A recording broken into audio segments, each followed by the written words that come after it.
I'll tell you one thing, the Melbourne boys that we've caught up with today and the coach have been, talk about on your best behaviour. Very good. They've been, I wonder if they went out and had a couple. I reckon they might have, but I've got a sneaking suspicion our next guest, who loves to cut it up, right? I mean, I reckon... No, he's a Brayshaw. No, he doesn't. No, I don't know. What do you reckon, Lauder? Well, a rumour's gone around that he still had his boots on at the nightclub last night. And his helmet. And his helmet. Yeah. All right, OK. I reckon you know who we mean. Fellas, take it away. Yeah, look, as always, the truth is in the middle somewhere of all of that, and we'll get it from the man himself in Angus Brayshaw. Jack Viney has just described him as best on ground off-field. He's disputing that, but thank you for coming on to the Sunday Footy Show today. If it wasn't you, who was best on ground? Yeah, look, we had my voice is ruined, a lot of shouting yesterday, so I don't sound terrific, but I had a great night, and I wanted to appreciate this morning and this moment, so I haven't gone super hard. I put Max Scorn up for 3 votes, Stephen May 2, and maybe you for 1. I'll take 1. Look, I'm happy to take 1 vote. But is it true, Gussie, that you were out at the pub last night in your full kit, the boots, the socks, the jumper, everything? Yeah.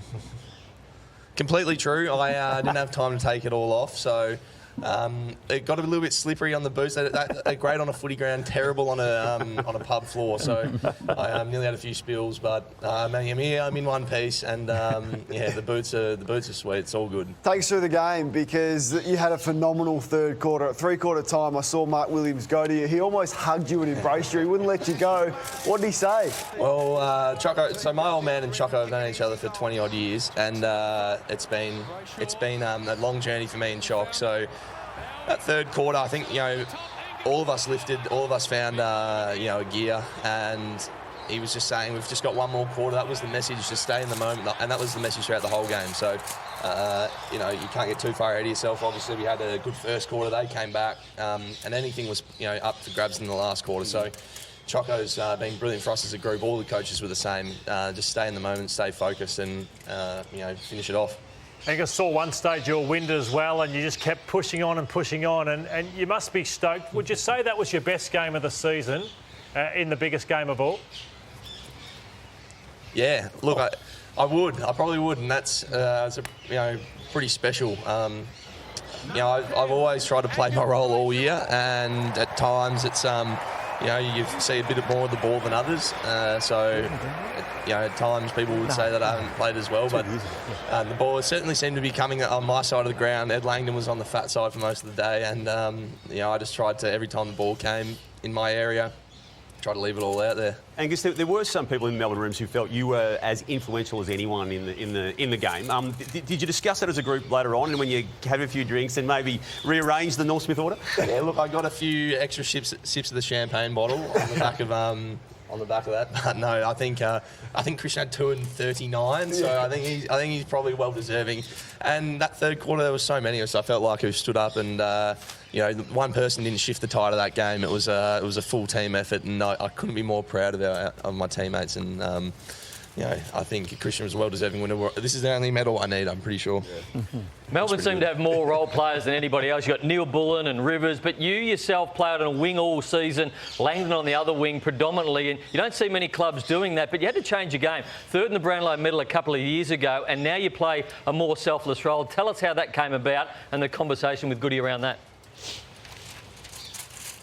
So the way it came about is we were pretty terrible in 2019, and obviously what we were doing wasn't working as a group. So it's Goody's job to find a way to win games of footy, and I'm not the only person who's had a role change, and people have sacrificed as well as I have. So we're just tinkering with the team, trying to find the lineup and the plan and the strategy that works. So it's been publicised, that I've been on the wing, but I think the whole group's made sacrifices. The whole group has put in, such an incredible amount of work, and this is a result of that. So as I said, super proud.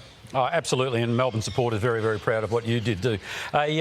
Look, just before we let you go, and I know it was probably the last thing you wanted to do when you woke up this morning is to come on national television live, but you've done it beautifully. And now I guess that the footy's over, you can get back to those studies, because we spoke to you on the show, I think it was earlier this year or last year. Yes. It might have been last year, and Billy was quite enamoured with the course that you're doing. What was it again? It was, so at the time, I think I was doing advanced statistical analysis, so Bill and I chopped that up after the meeting. Now I'm doing corporate finance too. So, Bill, it's all about, I know you love money, Bill, so maybe we could get some help out of you there. But it's, I've put in, it was funny, we had not much to do over the last couple of weeks, so I've put in about an extra month's worth of uni, so I've got nothing to do for the next few days, so I'm very, very excited for that. And when do you head home, Angus? It's interesting, I haven't actually put a date on it, Lloydie. I've got a heap of family over here, but I've also got things to do back in Melbourne. So I'm going to get on the phone with Danielle probably at some point later in the day and come up with a date. But it's we've got a few days here at least, and it's going to be good to celebrate. Angus, just before we let you guys, go, as always, we're compiling a list back here in Melbourne of people who've tried to insert themselves in this premiership. And there are a few jumping on the bandwagon. Have you got any nominees at all? Because our list is coming up after the break. We've got 5. Maybe your uncle?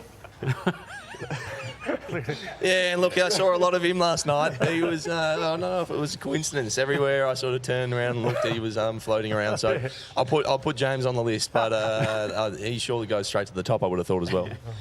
All right, good stuff, Well, mate. Angus, thanks so much for stopping by. Phenomenal TJ. Like one of those unsung heroes in a grand final that had just an unbelievable influence on the result. So enjoy it. I know you will. Yeah, I absolutely will. Thanks so much. And thanks to all the Melbourne fans at home who are watching. This one's for you guys. We know how hard you're doing it, so I hope you enjoyed it.